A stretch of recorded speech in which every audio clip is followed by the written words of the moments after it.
Welcome guys, आपका फिर से स्वागत है एक नई क्लास के साथ। और जिसमें आज हम बात करने वाले हैं तिलहनी फसलों से संबंधित टॉप 50 मोस्ट इंपॉर्टेंट क्वेश्चंस को, जिसमें हम कुछ क्वेश्चंस यहाँ पर कवर कर चुके हैं, लेकिन यहाँ पर याद रखिए नए क्वेश्चंस को भी रखा जाएगा। लेकिन सबसे पहले हम थोड़ा सा रिवीजन कर लेते हैं ताकि आपको सभी क्वेश्चंस एक साथ पढ़ने को मिल जाए। ठीक है, तो चलिए फर्स्ट क्वेश्चन से स्टार्ट करते हैं। लास्ट हम लगभग 60 क्वेश्चंस यहाँ पर सोल्व करेंगे, इसलिए याद रखिए एक बार वीडियो को पूरा ज़रूर देख लेना ताकि आपके सभी क्वेश्चन से वीडियो के साथ ही कवर हो जाए। ठीक है, तो चलिए क्लास को स्टार्ट करते हैं। तो यहाँ पर आप देख सकते हो कि फर्स्ट क्वेश्चन में हम बात करने वाले हैं प्रताप, जिसे हम C50 के नाम से जानते हैं। ये किसकी किस्म होती है? तो याद रखिए प्रताप या C50 की अगर हम बात करेंगे तो ये होती है तिल की वेराइटी होती है। किसकी होती है? तिल की वैरायटी होती है। नेक्स्ट क्वेश्चन में आपको पूछा गया है कि तिल फसल किस कुल से संबंधित होता है, और ये क्वेश्चन हम कल भी आपको बताया था, काफ़ी इंपॉर्टेंट क्वेश्चन है। याद रखिएगा कि तिल का अगर हम बात करते हैं कुल या फैमिली तो वो कौन सा होता है? याद रखिए पेडेलिएसी होता है। दोबारा से देख लीजिए कि प्रताप या C50 किसकी वैरायटी होती है? तिल की वैरायटी होती है। और तिल की अगर हम बात करते हैं फैमिली या परिवार या फिर कुल तो वो कौन सा होता है? पेडेलिएसी होता है। ठीक है, नेक्स्ट क्वेश्चन की यहाँ पर बात करेंगे, जिसमें आपको पूछा गया है कि सूरजमुखी बीज में तेल की कितनी मात्रा होती है। ठीक है, यहाँ पर पूछा गया है ऑयल कंटेंट। तो ऑयल कंटेंट की अगर हम बात करेंगे सूरजमुखी में, तो सूरजमुखी में जो तेल की मात्रा होती है ये होती है 40 से 45 के समथिंग। और अगर यहाँ पर मैं बात करूँ मूंगफली, तो मूंगफली में कितनी होती है? मूंगफली में कितनी होती है? तो बिल्कुल इसके जस्ट आगे लिख लीजिए, मतलब 45 से 50%। ठीक है, दोनों को एक साथ याद रखिएगा, आसानी से याद हो जाएगा कि सूरजमुखी में 40 से 45% और मूंगफली में तेल की मात्रा 45 से 50, मतलब 45 से 50%। ठीक है, चलिए नेक्स्ट क्वेश्चन की यहाँ पर बात करेंगे कि सोयाबीन का उत्पत्ति स्थान कौन सा होता है। तो सोयाबीन का उत्पत्ति स्थान होता है वो होता है चीन होता है। नेक्स्ट क्वेश्चन की यहाँ पर बात करते हैं वैज्ञानिक नाम कार्थेमस टिंटोरियस, मतलब यहाँ पर आपको एक बॉटनिकल नेम दे रखा है और फसल के बारे में आपको पूछा गया है। जो कार्थेमस टिंटोरियस होता है ये किस फसल का नाम होता है? तो ये होता है, याद रखिए, कुसुम का होता है।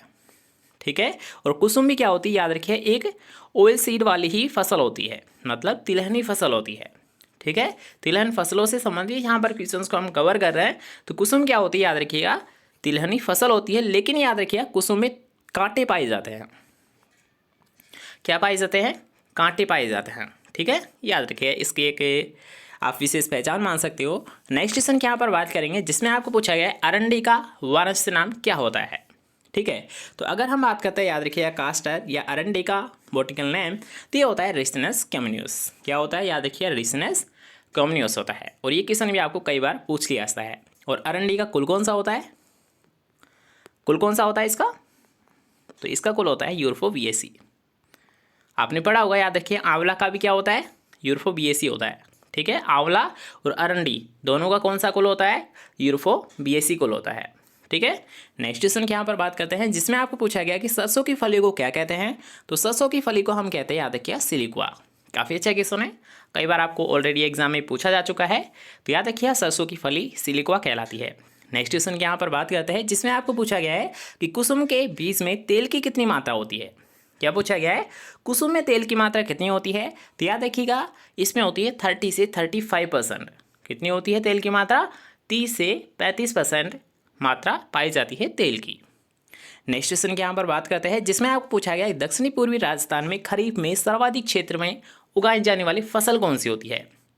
अगर आपने सुबह की क्लास ली है कोई तो आपको पता होगा कि याद रखिएगा ये जो क्षेत्र होता है, याद रखिएगा जो दक्षिणी से पूर्वी का जो क्षेत्र होता है, यहाँ पर सबसे ज़्यादा कौन सी फसल को लिया जाता है? सोयाबीन फसल को लिया जाता है। किसको लिया जाता है? सोयाबीन फसल को लिया जाता है। इसलिए राइट आंसर क्या हो जाएगा? C option. ठीक है, नेक्स्ट क्वेश्चन की यहाँ पर बात करते हैं, जिसमें आपको पूछा गया है कि सोयाबीन की जल्दी पकने वाली किस्म कौन सी होती है। तो यहाँ पर याद रखिएगा सोयाबीन की अर्ली मैच्योरिटी वेराइटी। ठीक है, जल्दी पकने वाली मतलब अर्ली मैच्योरिटी वेराइटी कौन सी होती है? तो वो होती है, याद रखिए, JS 9505। C option is right answer. Next question के यहाँ पर बात कर लेते हैं। इसके साथ साथ अगर आपको क्लास पसंद आ रही है और अगर आपने चैनल को सब्सक्राइब नहीं किया है तो चैनल को सब्सक्राइब ज़रूर कर ले, साथ में बेल आइकन को ज़रूर दबा दे ताकि नई वीडियोस आपको नोटिफिकेशन साथ साथ मिलती रहे। ठीक है, तो चैनल को सब्सक्राइब कर लेना और पास की घंटी को भी दबा देना।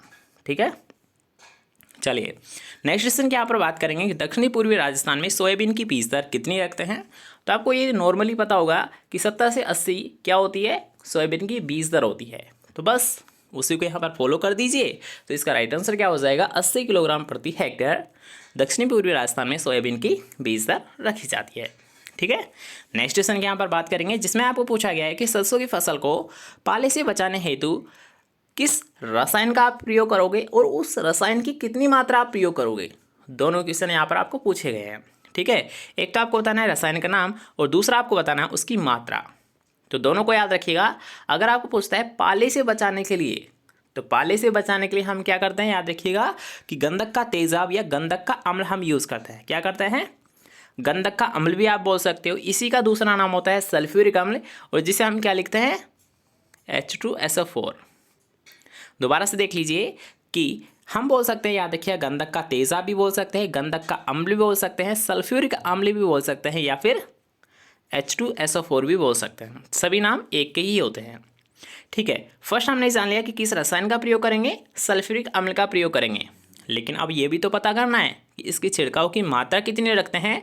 तो मात्रा याद रखिए 0.1%। तो आप यहाँ पर देख सकते हो C option is right answer, क्योंकि फर्स्ट में आप जो मात्रा यूज़ कर रहे हैं 0.3% यूज़ कर रहे हैं, जो कि काफ़ी अधिक हो जाती है। इसलिए ये राइट आंसर नहीं है, बल्कि राइट आंसर हमारा थर्ड माना जाएगा। ठीक है, तो ऐसे सोच समझ के क्वेश्चंस को क्लियर किया करो, ताकि जो भी गलत होने के चांसेस है वो न के बराबर हो। ठीक है, चलिए नेक्स्ट क्वेश्चन की यहाँ पर बात करते हैं, जिसमें आपको पूछा गया है पेगिंग अवस्था किस फसल में पाई जाती है। तो यहाँ पर याद रखिए, अगर हम बात करते हैं पेगिंग, तो पेगिंग मूंगफली से संबंधित होती है। अब ये होती क्या है, ये भी जान लीजिए कि मूंगफली में सुइयों का बनना, क्या, मूंगफली में सुइयों का बनना क्या कहलाता है, पेगिंग कहलाता है, सुइयों का बनना। ठीक है, और पेगिंग अवस्था कितने दिन बाद में आती है, 55 दिन बाद, मतलब 55 दिन बाद में आती है। मतलब मूंगफली की सोविंग करने के 55 दिन बाद में कौन सी अवस्था आती है, पेगिंग अवस्था आती है। इसके साथ साथ एक और अवस्था याद रखिएगा, पोपिंग। पोपिंग का भी संबंध किससे होता है, याद रखिए, मूंगफली से ही होता है। तो पोपिंग अवस्था कैल्शियम की कमी से होती है, और इसमें होता क्या है, याद रखिए, पोपला। आपको बताया था एक ट्रिक, पोपला। पोपला मतलब कोई भी बीज इसमें नहीं बनते हैं। ठीक है, मूंगफली की जो फलियाँ होती है उसमें अगर दाने नहीं बनते हैं तो उसी अवस्था को हम क्या बोलते हैं, पोपिंग। और किसकी कमी से होती है पोपिंग, कैल्शियम की कमी से होती है। ठीक है, याद रखिएगा। चलिए नेक्स्ट क्वेश्चन यहाँ पर बात कर लेते हैं, जिसमें आपको पूछा गया है कि श्वेत गिरनार किस फसल का मुख्य नासी कीट होता है। तो याद रखिए, श्वेत गिरनार भी मूंगफली का ही मुख्य नासी कीट होता है। नेक्स्ट क्वेश्चन के यहाँ पर बात करेंगे कि तेल व रेशा दोनों का उत्पादन देने वाली फसल कौन सी होती है। तो यहाँ पर याद रखिए, अगर आपको पूछा था ऐसी कौन सी फसल है जिससे हम तेल भी प्राप्त करते हैं और साथ साथ में हम रेशा भी प्राप्त करते हैं, तो वो कौन सी फसल होती है, वो होती है अलसी। ठीक है, अलसी से हम क्या करते हैं, रेशा भी प्राप्त करते हैं और साथ साथ में तेल भी हम प्राप्त कर लेते हैं। नेक्स्ट क्वेश्चन के यहाँ पर बात करेंगे कि निम्नलिखित में से किस फसल में प्रोटीन का अंश सर्वाधिक होता है। तो प्रोटीन का अंश पूछा गया है, मतलब प्रोटीन की मात्रा सबसे ज़्यादा किस में होती है, न कि तेल की मात्रा। ठीक है, तो यहाँ पर याद किया प्रोटीन के पूछा गया है, तो सोयाबीन इज राइट आंसर। मतलब सोयाबीन में प्रोटीन की मात्रा सबसे ज़्यादा होती है, कितनी होती है, 40 से 44%। लेकिन अगर मैं यहाँ पर आपको ये क्वेश्चन पूछता कि निम्न में से तेल की मात्रा किस में होती है सर्वाधिक, तब आप क्या बताते, तो याद रखिएगा, तब हमारा जो राइट आंसर हो जाता, ये क्या हो जाता, मूंगफली। अगर मैं तेल की बात करता तो हमारा राइट आंसर होता मूंगफली, लेकिन यहाँ पर पूछा गया है प्रोटीन, तो प्रोटीन में हमारा राइट आंसर क्या हो जाएगा, सोयाबीन। क्यों, क्योंकि याद रखिएगा सोयाबीन में जो प्रोटीन मात्रा पाई जाती है ये लगभग 40 से 44% पाई जाती है। ठीक है, चलिए नेक्स्ट क्वेश्चन की ओर बढ़ते हैं। नेक्स्ट क्वेश्चन आपको पूछा गया उत्पादन की दृष्टि से भारत की सबसे महत्वपूर्ण तिलहनी फसल कौन सी होती है। तो इसके लिए आपको एक बार बताया था मैंने, मतलब कल क्वेश्चन में आपको बताया था कि अगर आपको पूछता है भारत के लिए, तो भारत में जो मुख्य तिलहनी फसल होती है वो होती है मूंगफली। ठीक है, अगर आपको पूछता है राजस्थान के लिए, तो आप क्या बताओगे, तो राजस्थान के लिए होती है सरसों। और अगर आपको पूरे विश्व में पूछता है तो विश्व में कौन सी होती है, सोयाबीन।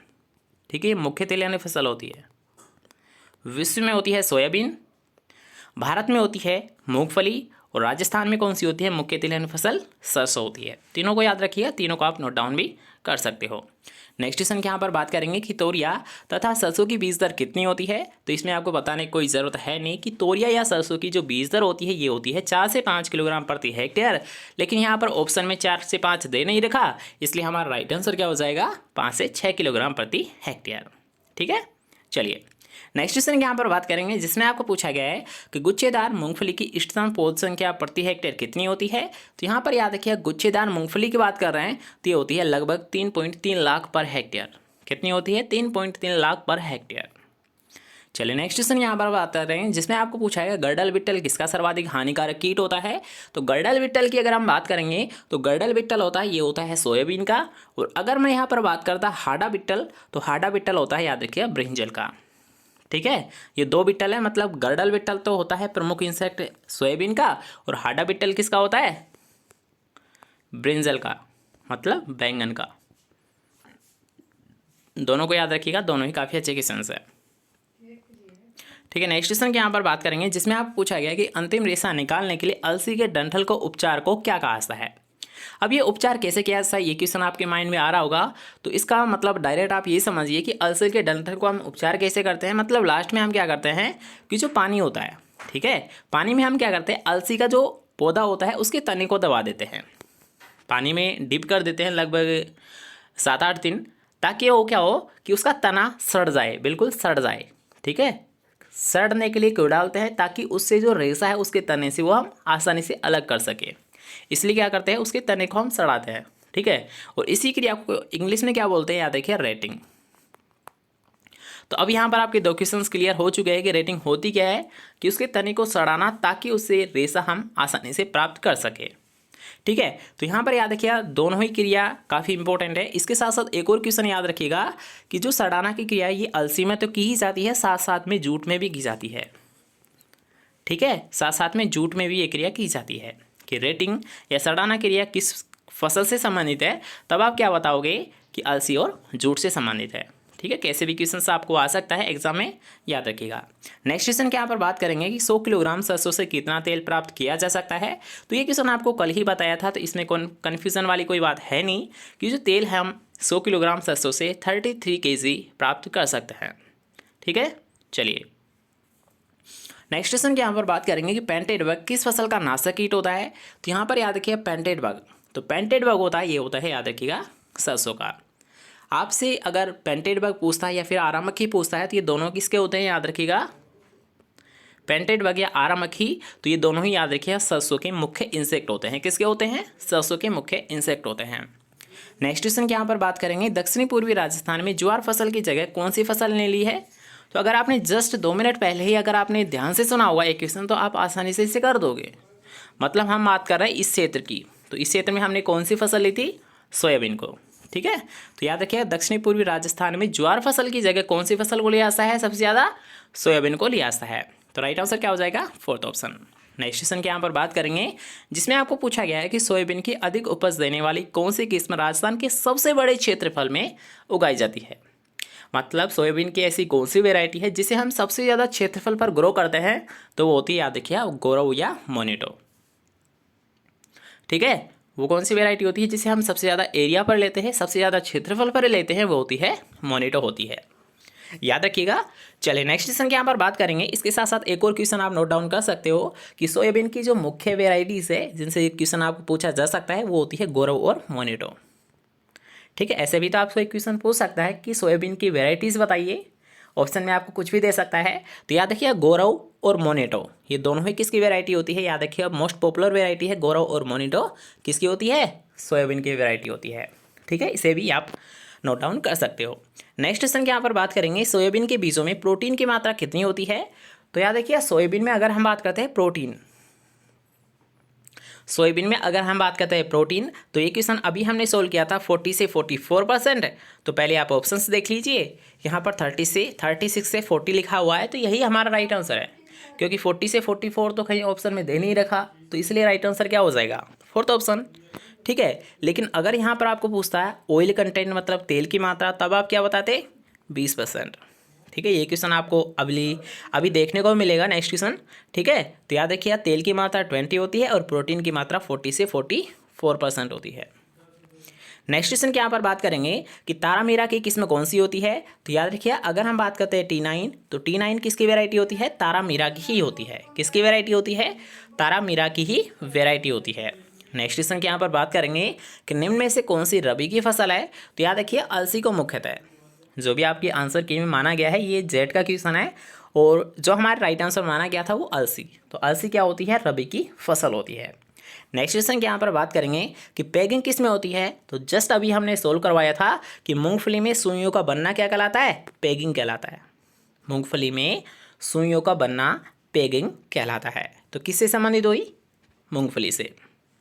नेक्स्ट क्वेश्चन के यहाँ पर बात करेंगे कि सोयाबीन में प्रोटीन की प्रतिशत मात्रा कितनी होती है। तो ये क्वेश्चन अभी हमने सोल्व किया था, तो कितनी होती है, 40 से 44। तो आप यहाँ पर देख सकते हो बी ऑप्शन में 40 लिखा हुआ है, तो इसलिए इसका राइट आंसर क्या हो जाएगा, 40%। ठीक है, नेक्स्ट क्वेश्चन यहाँ पर बात करेंगे कि कौन सी फसल का उपयोग रेशा बनाने और खाने के तेल दोनों में किया जाता है। तो अभी तो आपको बताया था कि वो अलसी होती है जिससे हम तेल भी प्राप्त करते हैं और साथ साथ में हम क्या कर देते हैं, रेशा भी हम प्राप्त कर लेते हैं। तो काफ़ी अच्छा क्वेश्चन ये, इसे आप नोट डाउन कर ले कि अलसी ऐसी वेराइटी होती है, ऐसी फसल होती है अलसी जिससे हम तेल भी प्राप्त करते हैं और साथ साथ में हम इसे रेशा या फाइबर भी प्राप्त कर लेते हैं। ठीक है, चलिए नेक्स्ट क्वेश्चन के यहाँ पर बात करेंगे जिसमें आपको पूछा गया है मूंगफली का बॉटनिकल नेम क्या होता है। तो ये होता है एरेकिस हाइपोजिया। क्या होता है, मूंगफली का वानस्पतिक नाम ये होता है एरेकिस हाइपोजिया। और कुल तो आप जानते ही होंगे लेगुमिनेसी का कुल का है। ठीक है, नेक्स्ट क्वेश्चन के यहाँ पर बात करेंगे जिसमें पूछा गया है तेल की मात्रा कितनी होती है, किसमें, सोयाबीन में। तो अभी आपको पता है कि याद रखिएगा अगर आपको तेल की मात्रा पूछता है सोयाबीन में तो 20%, सोयाबीन में तेल की मात्रा 20%। और अगर प्रोटीन की मात्रा पूछता है तब आप क्या बताओगे, प्रोटीन की मात्रा होती है 40% या 44%। ठीक है, तेल की मात्रा 20%, प्रोटीन की मात्रा 40%। ठीक है, दोनों को याद रखिएगा, दोनों को आपको कैसे भी पूछ सकता है एग्जामिनर, तो दोनों को आपको याद रखना है। नेक्स्ट क्वेश्चन के यहाँ पर बात करेंगे सरसों की बीज दर कितनी होती है। तो ये क्वेश्चन भी रिपीटेड क्वेश्चन है, तो याद रखिएगा सरसों की जो बीज दर होती है ये होती है 4 से 5 kg पर हेक्टेयर। कितनी होती है, 4 से 5 kg per hectare. Next question के यहाँ पर बात करेंगे कि सरसों अनुसंधान निदेशालय द्वारा विकसित सरसों की प्रथम संकर किस्म कौन सी होती है। तो प्रथम हाइब्रिड वेराइटी की अगर हम बात करेंगे सरसों की, तो याद रखिए ये निकाली गई थी सरसों अनुसंधान निदेशालय सेवर भरतपुर से निकाली गई थी और वो कौन सी होती है, NRC HB 506। दोबारा से सुन लीजिए कि सरसों की प्रथम संकर किस्म कौन सी होती है, NRC HB 506, जिसे कहाँ से निकाला गया था, सरसों अनुसंधान निदेशालय सेवर भरतपुर से निकाला गया था। ठीक है, नेक्स्ट क्वेश्चन की यहाँ पर बात करते हैं कि एफ्लाटॉक्सिन नामक विषैला पदार्थ किस फसल से संबंधित है या फिर किस फसल में पाया जाता है।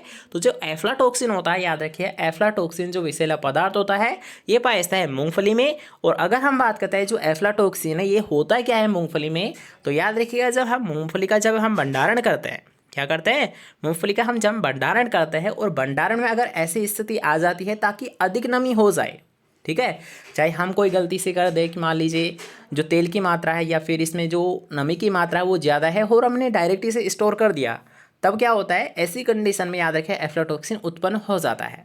ठीक है, यानी नमी की अधिक मात्रा अगर हो गई मूंगफली में तब क्या होगा, एफ्लाटॉक्सिन नामक जो विषैला तत्व है ये जर्मिनेट या फिर उत्पन्न हो जाता है। ठीक है, तो कारण आपको पता चल गया है, नमी के कारण ये उत्पन्न होता है। चलिए नेक्स्ट क्वेश्चन के यहाँ पर बात कर लेते हैं गड़ल बिट्टल। तो गड़ल बिट्टल जस्ट अभी आपको बताया था कि गड़ल बिट्टल प्रमुख कीट किसका होता है, सोयाबीन का होता है। किसका होता है, सोयाबीन का होता है। नेक्स्ट क्वेश्चन के यहाँ पर बात करेंगे कि देश में उगाई जाने वाली सभी तिलहनी फसलों में मूंगफली की खेती की हिस्सेदारी व योगदान कितना है। तो याद रखिएगा मूंगफली की जब भी बात करेंगे तो मूंगफली का याद रखिएगा एक मुख्य रोल है कि इसे हम क्षेत्रफल पर तो कम लेते हैं, ठीक है, कि इसे क्षेत्रफल पर तो कम लेते हैं लेकिन इससे जो उत्पादन होता है हमें अच्छा खासा हो जाता है।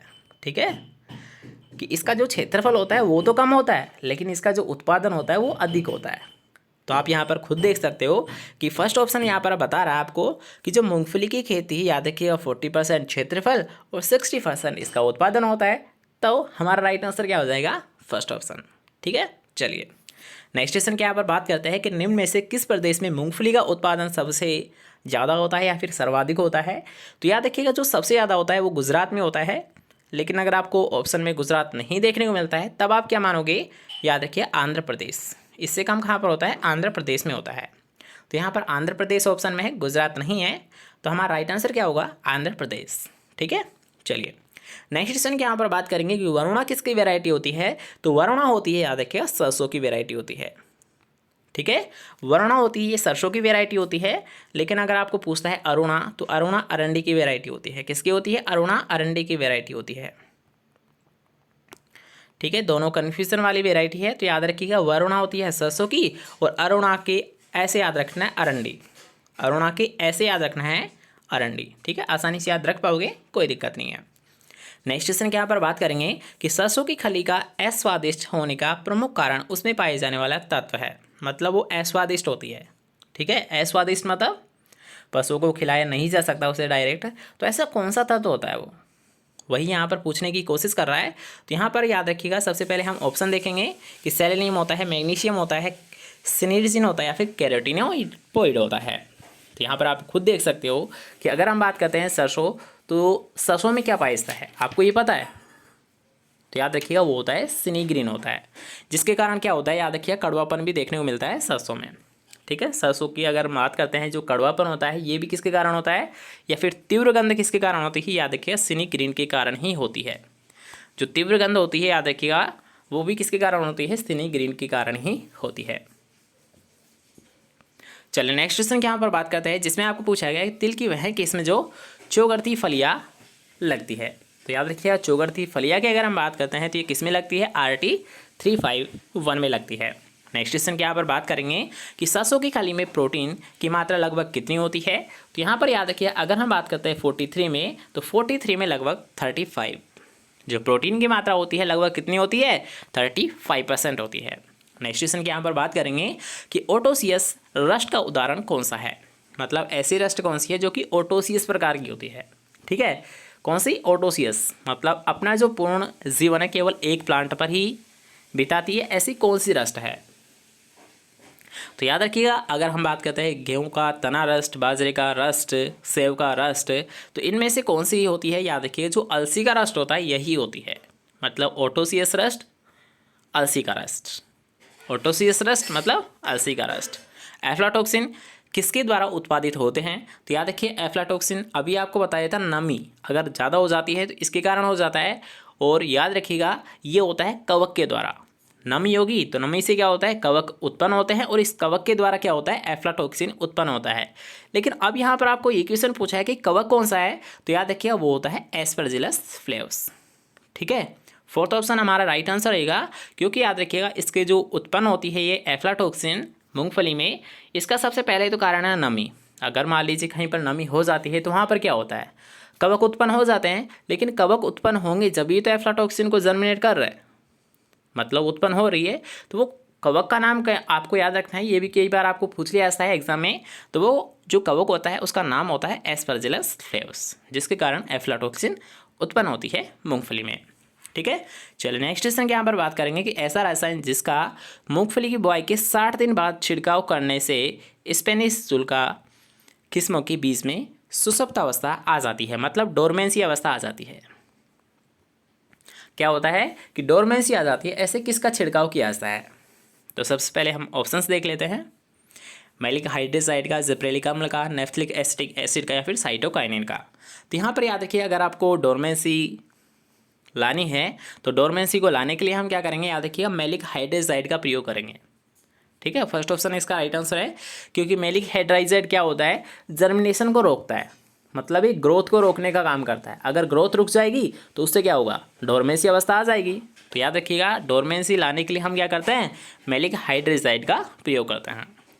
नेक्स्ट क्वेश्चन की यहाँ पर बात करेंगे कि अलसी का अरंडी का पौधा झुलसा रोग किस कवक के द्वारा होता है। मतलब अरंडी के पौधे में जो झुलसा रोग होता है, ब्लाइट रोग होता है, ये किसके कारण होता है।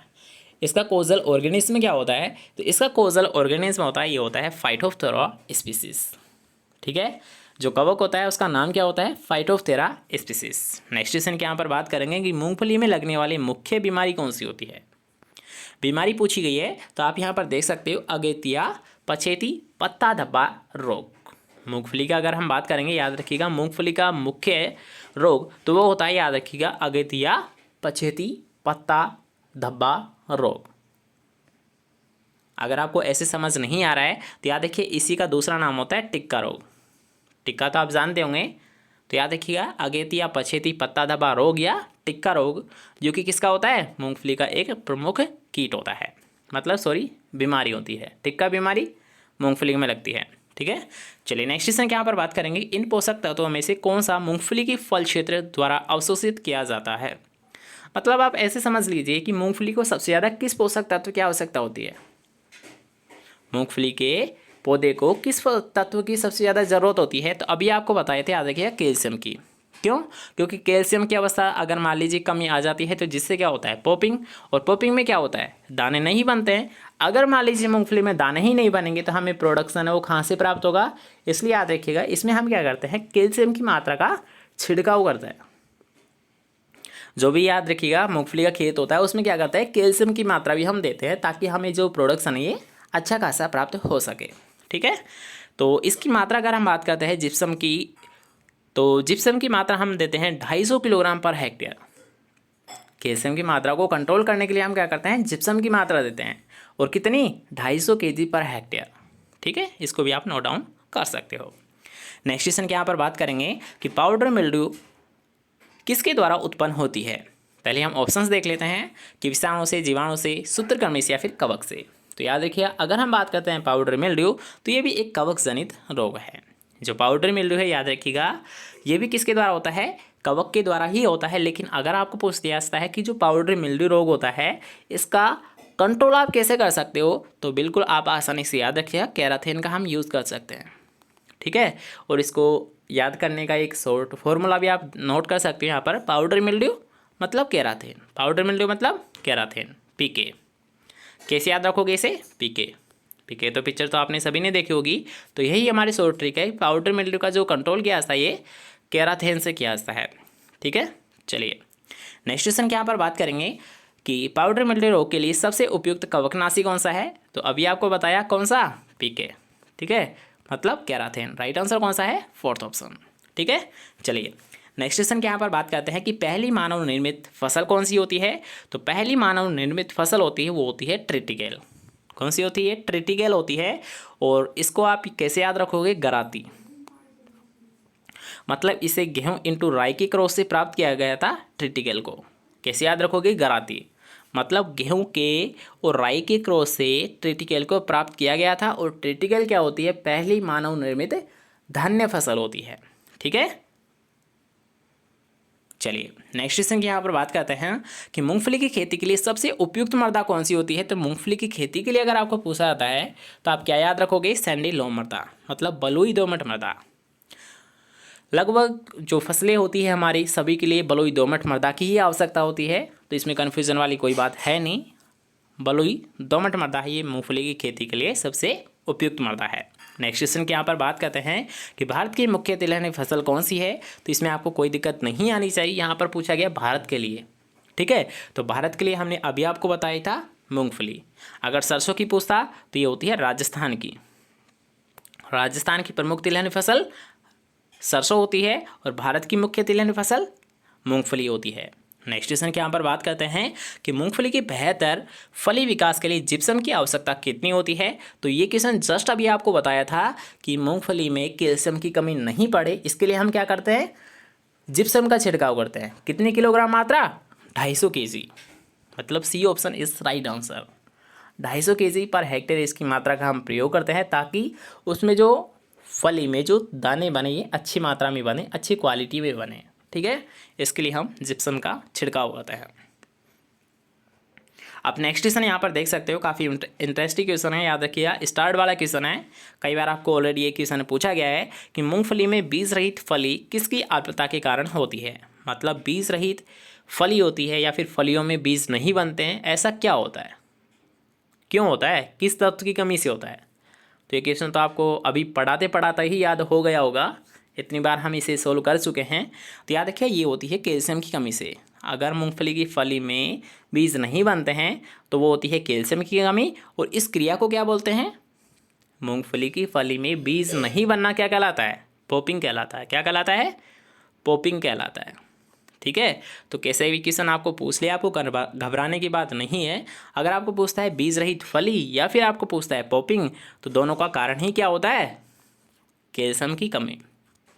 ठीक है, क्या हो जाएगा राइट आंसर? कैल्शियम की कमी। तो अगर आपको वीडियो पसंद आया तो वीडियो को कर देना लाइक, ज़्यादा से ज़्यादा कर देना शेयर, ताकि सभी स्टूडेंट का हेल्प हो सके। और अगर आपने चैनल को सब्सक्राइब नहीं किया है तो चैनल को सब्सक्राइब कर ले और पास की घंटी को भी दबा दे, ताकि सभी वीडियोस आपको नोटिफिकेशन साथ साथ मिलते रहे। ठीक है, हम मिलते हैं